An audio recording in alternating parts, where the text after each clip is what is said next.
All right, guys, welcome back to The Mess. Today, I have somebody very dear and special to me, my grandmother, Immi, the matriarch of the Gunther family. Guys, this is a podcast to get to know her and her life story and to see why she's a wonderful grandmother and why she's a wonderful woman. Obviously, she raised my dad, who has a PhD, and he makes a lot of dad jokes, unfortunately. So, obviously, a great mother. And, Immi, do you like anything you want to say about yourself before we get started? Well, I had more than just your dad. I Oh, had yeah, I two other guess. children, and I'm very proud of all of them. Yes. Oh yeah, my grandfather. My uncle up in Colorado, very cool dude. And then my auntie up in Conroe, Texas. Conroe, Texas, very cool. And don't worry, I didn't forget about y'all, but I was just thinking very closely, and that's how I was kind of person. But like this is probably the first. Well, this is I think I've only had you on camera like 3 other times. We made like 3 TikToks, and now you get to sit here for the next 20 minutes just talking to me. I'm sorry, but like promise it's gonna be okay. Like I said, this is Immi, spelled Immi. Not Emmy. Actually, I said it wrong for like 3 years of my life because I had such a thick accent. And what's the? You call me Amy. Amy. I would call her Amy, Amy. But once I, got the in, that started sounding, better. And let me say, Amy. Like she's also Native American. What is it? Chickasaw. And you are like 100%, right? I'm half. You're half, and then my siblings are quarter, and my dad's a quarter too. No, your dad's a quarter. Yeah. And your sisters are A's. An A. Okay, I'm half. Yes, to that, and then they have to be half of his. Okay, that's okay. We're not here to do math, so we're just gonna leave that there. So, like, how do you feel about being on this podcast?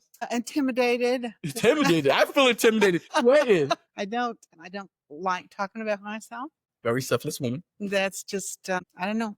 I can talk forever about my family. Well, that's too bad. We're gonna talk about you. Okay. So what were your first thoughts of me doing like social media content, like making all these TikTok? Like I randomly pop up your house and started making a TikTok with you.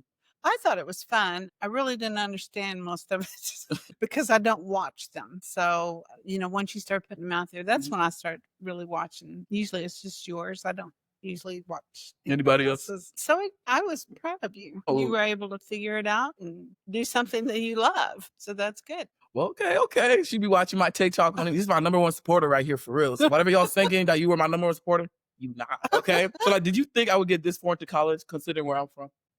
No. I think that your mom and dad have a lot of influence over you. My son and his wife, your mom and dad, I have a lot of influence over you, and they wanted nothing but the best for you. And I think that that's instilled in me. Yeah. Okay, that's deep. Okay, let's not get emotional on here. Okay, so we're about to go into the hot seat, the Q&A, where we're just going to ask you a bunch of questions, and you take as long as you want. We're going to start with some funny ones, and then we're going to get serious, okay? That's my grandmother right there.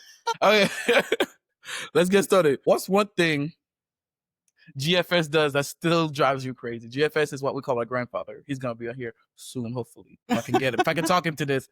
But like, what's one thing he still does that drives you crazy? He's driving. His driving is the worst. He says he's a professional and he can drive really well. But, I hold on to the armrests. Anything I can grab hold of, I hold on. So what my grandfather would say about Amy in the passenger seats, like my grandfather always say is, Amy, what is it? Amy's driving, he's just behind the wheel. I've been hearing that forever, and I think it's true. That is not true. That's not true? No. I don't know. I've been in the car with y'all. He drives crazy. You're not? No. I don't know. I feel like it runs in a family. Like my dad drives crazy. Your dad drives just like my grandfather. And my mom and I get really car sick. So every time we go in further than like an hour, we always get the Dramamine in. Right? It runs in the other side of the family. Let's just say that. So if you had to eat at, what did you say was Der Wiener Schnitzel? Der Wiener Schnitzel. Every day again, or go back to high school in Hobbs, which are you picking? Working. Yeah. I didn't like high school. You didn't like high school? No. It's very prejudiced. Oh, yeah. We're going to get into that. Okay. Which grandkid is the best listener? Best listener, huh? Ian. I knew it didn't have to be in this family. I thought it was going to be me, unfortunately, but I know it's probably would have to do with the Colorado Gunther. They're very attentive, but they're also very nerdy. Yeah, I just dissed you on the podcast. Okay, that's awesome. Okay, on a scale from 1 to 10, how bougie do you think you are now? Well, I don't think I'm bougie at all. It's usually my grandkids tell me. That's you a little bougie. But I don't. No, I don't think so. I feel like she's earned this bougie life. Let's just say she's earned it, okay? She's working hard to have it. Now she earned it. So let's just leave it at that. Who in the family gives the worst gifts? I don't think I give bad gifts. Okay. I think they're all pretty. I'm always appreciative of anything I can give it. Very much a grandmotherly answer. Very much a neutral answer. Like y'all, if any of your family members, my family members out there, think twice before you give a gift to her. Okay. She's not gonna tell you it's a bad gift, but think twice. Okay, we're about to enter into our serious questions. Are you ready? Yeah. Okay. What was the moment you realized you had to grow up faster than most girls your age? When I started working at 15. Oh my gosh, 15? Yeah. I can remember what I was doing at 15, but not working. Yeah, I started with the winter schnitzel at 15. I made $1.25 an hour. And then I was made manager really fast, which I probably shouldn't have because I was still way too young to do that, to carry that much responsibility. But yeah, I think that's when I had to make money. My family was not very well off. So any kind of extra thing I wanted, really extra. I mean, they clothed me and fed me, of course, but anything really extra I wanted, I get myself. Okay, before we get further into this like serious question, can you give a context of a time period that you lived in, like you were where you're 15 and going to high school and where the prejudiceness and all the racial things that were happening at the time? Can you give a little bit of context before we go on? Well, I was born and raised in Hobbs, and I graduated high school in 1972. My whole life, I spent my whole life in Hobbs till I got married. Yeah, and it's a little small town, oil and gas boom town. That's all it was, and it was very in high school. Do you want me to talk about high school? Oh yeah, talk about I want the whole story. High school was very hard for me. I didn't mind elementary or junior high, but once I got into high school, it's very prejudiced, and I was looked down as being a Hispanic person, which I am not. But the Hispanics thought I was just lying, not being proud of who I was, which was not the case at all. And the whites were just they didn't like any other color. We had a lot of National Guard in our school because there were so many fights, and the prejudice was very, very hard. The one thing about it, though, when it started, my mom would let me go home, and I hated school so much I was ready to go home anytime. Anytime. Oh yeah, that's still me today. I think it passed on to me. That's about it. That's about it. Okay, there's definitely more there. A very selfless grandma, so she's not get too much into it. We're gonna see if we can get it out of her. How did your American Indian identity shape your view of the world? Well, when I was growing up, and especially in high school, because of the prejudices against me, I would be prejudiced too. I didn't like white people. I had a best friend who was white, and I loved her to death. But anybody that had money and popular kids, they could put you down pretty fast.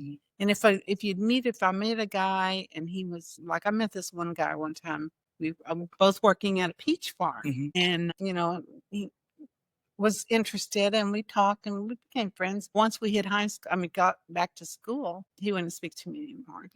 So that's kind of how it was. So I had I guess I did have a prejudice against them.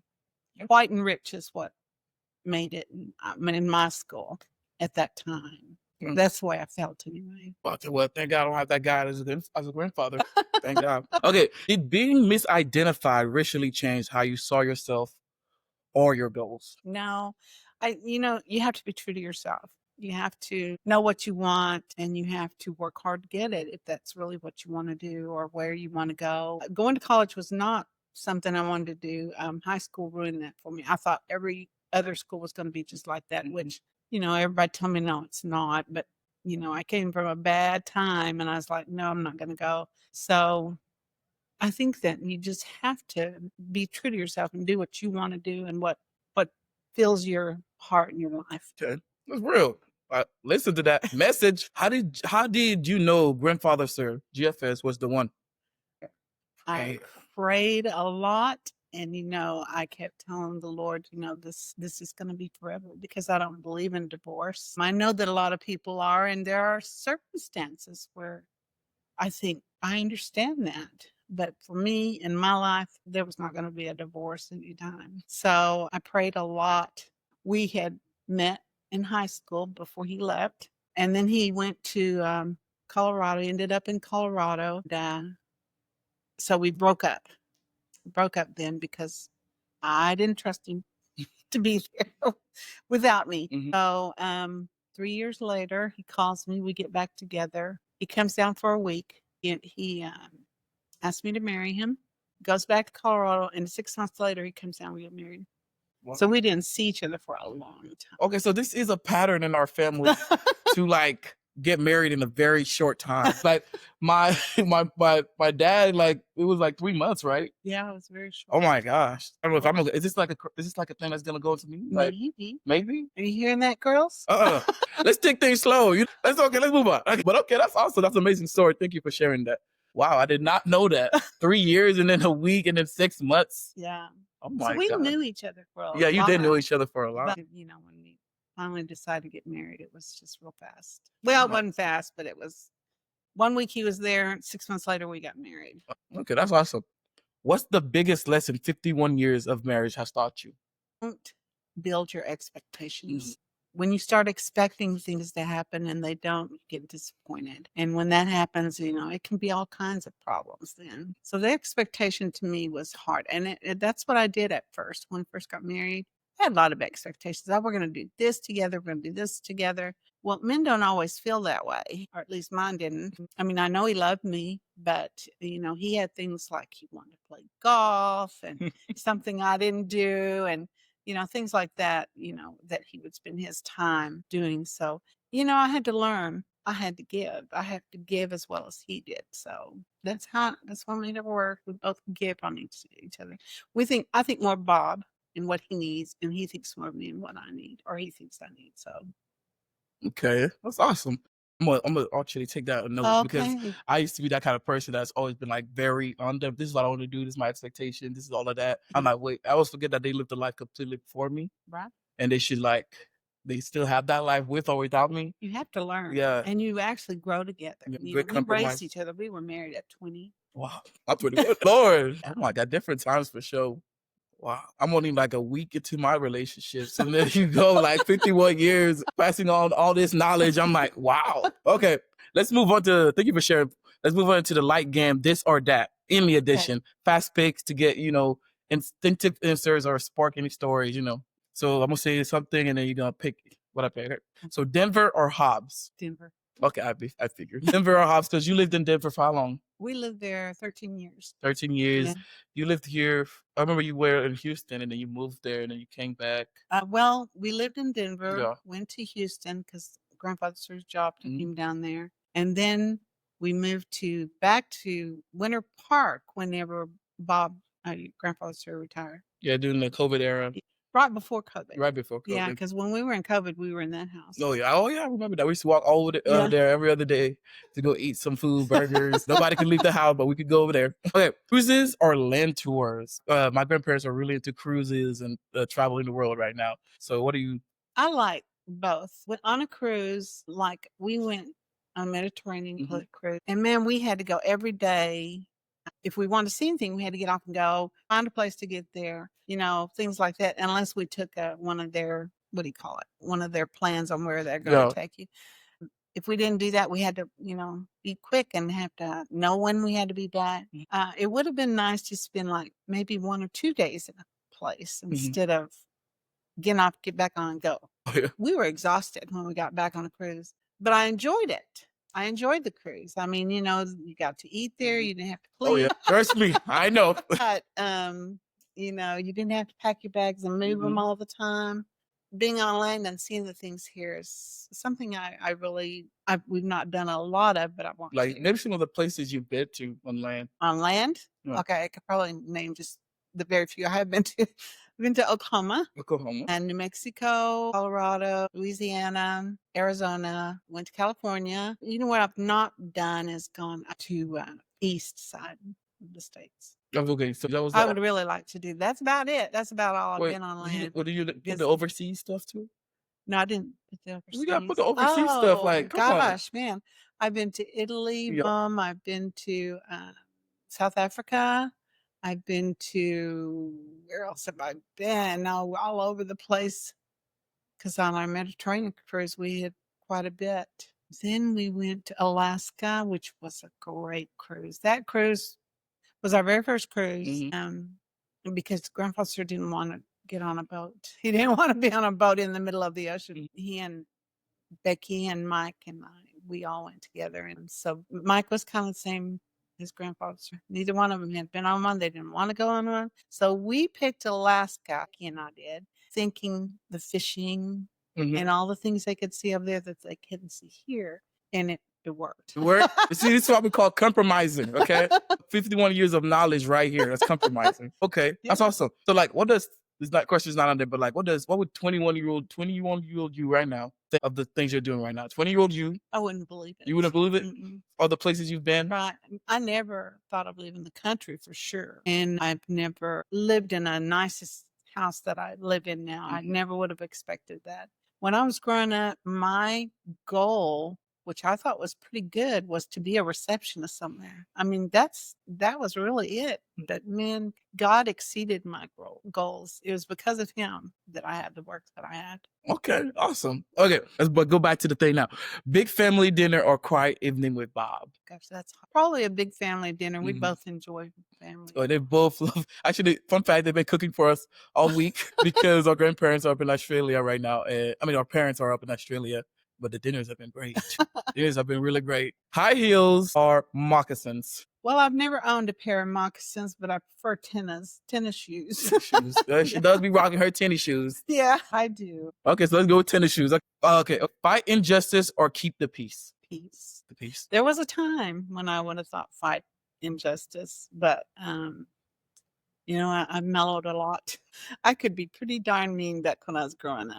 So I've mellowed out a lot. I feel like the time's called for it, So I wouldn't even go against that. Time does call for different type of behavior and the way you just, talk to people. So, different places in my life where I have to learn not to be soft and I have to go harder and just finding the perfect balance for me. Well, the one thing that helped me through the prejudices when I was growing up was I was very close to the Lord. And he laid on my heart what I needed to stop doing and to get the prejudice out of my body because it's just killing me. It was just killing me. It was making me bad. So he's the one that helped me. I couldn't have done it without him to get rid of that prejudice. Okay, amen. Amen. Message. Okay, retired life or young mom days? That's hard.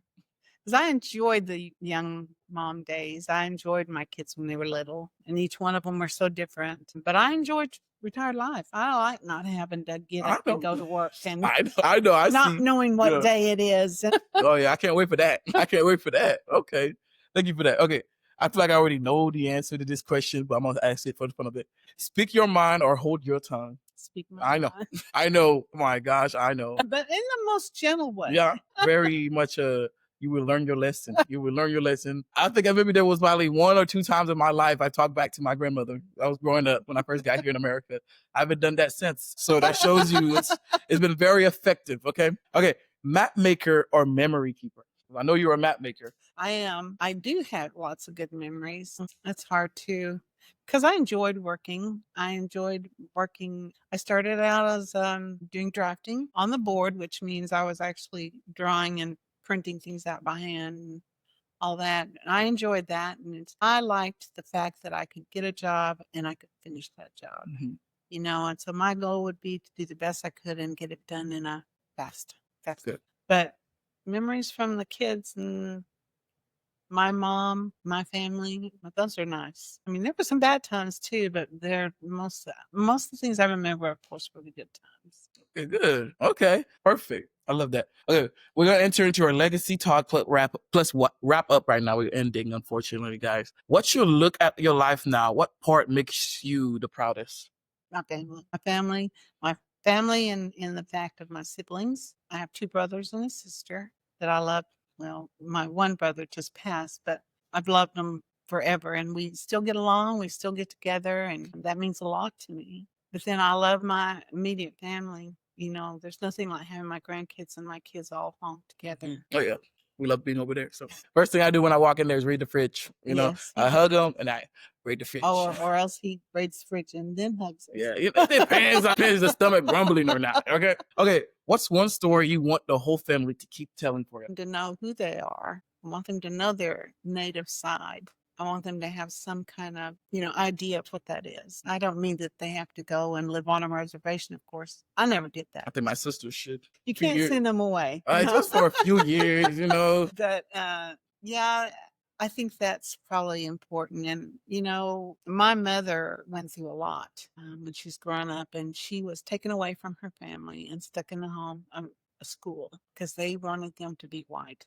She couldn't speak her language there. She couldn't wear her hair in braids. There was nothing she could do that they wanted her totally to stop doing anything that showed any kind of what they thought were Indians. Yeah. So we didn't learn the English, the Chickasaw language, because she could understand it when we'd go back to her home in Oklahoma, but she could never speak it, and she couldn't help us learn. And there are times that I wish I could do that. And I know they offer classes in Oklahoma, and they do have cassettes and stuff, but I really do miss the fact that my mom couldn't teach me. Yeah. Okay. Maybe you could teach me if you start learning. I'm not no native, but like I'll have one thing over my sisters. Okay, what do you think people get wrong about women like you? Sometimes I think that people kind of overlook older people, not because they mean to. Mhm. I think it's just, a lot of things are different. Things are definitely different now than they were for us. But there's still a lot of wisdom that we have and things we've gone through. Like you go through prejudices. I've been there. I've done that. I've, with the Lord's help, got through that. So, there are things that you can still ask and still be able to find out. And I love teaching my daughters. I was just teaching Faith how to be. Yes, you have. And I love that. I love the fact that she wanted to learn. That means a lot to me that she wants to do that. And Grace is going to do it too. I love anytime they ask me to do anything for them. The Colorado kids will call and ask, "Can you do this? Can you do this for me? Can you do that?" And they'll send me something. I'll do my best to get it done. But that means a lot that they think enough of me and even think that I can do it. Oh yeah. Speaking of that, I got a bracelet that I need fixed. But yeah, that's also yeah. On that part, actually, she's very nifty, very good at fixing stuff. There's been a lot of my clothes over the year from me sitting too hard or doing a split that I should not be doing. She has seen some tears in strange places that she has mended. So I do want to say thank you so much for that. Okay, so guys, I want to say thank you so much for being on this podcast. It was great to just tell people about you and getting to know you personally. Because like I haven't told many people that, but this podcast is something for me to not only get to know my family, but just like what my family is and like what everybody or like what it took to build my family and why they're my family, and to show the people that we come from so many places. That's why I call the podcast The Mesh, is because my life is so diverse. Like just your story along is the reason for the name. It's just like there's so many parts of it that just comes together, and I just why I call it The Mesh. But again, I want to say thank you so much for being on here. Please try to convince Bob to come here. Okay, tell him I want him on there and not his friends. I've started already. So would you like to say goodbye to The Mesh?